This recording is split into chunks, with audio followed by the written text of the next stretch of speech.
What's the deal with the DeLorean then? Well, not much to be honest. It's a legendary car, but not because it was any good.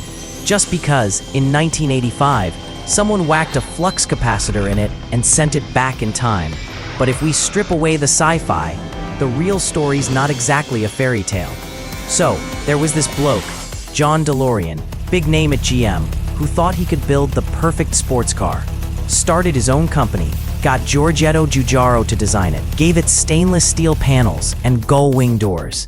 And there you have it, the DMC-12. Looked futuristic on paper, but in reality, bit of a disappointment.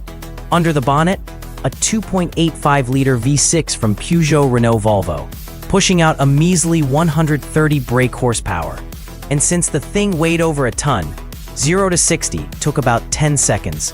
For a so-called sports car, embarrassing. But the real kicker was the build quality. Absolutely shambolic. Buttons sticking, parts rattling, electrics behaving like they were possessed. And the price? $25,000 back then. Around 80 grand in today's money. For that, you could have had a proper motor, like a Porsche, that wouldn't fall to bits on the motorway. So, unsurprisingly, sales flopped, and the company started sinking fast. That's when John DeLorean got himself mixed up in some dodgy business. In '82, he was arrested for trying to pull off a massive drug deal.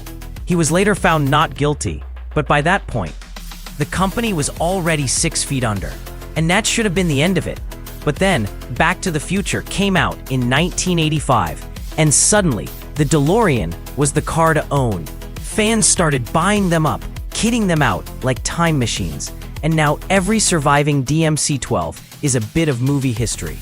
These days, the DeLorean brand still sort of exists and keeps banging on about an electric sports car, the Alpha 5.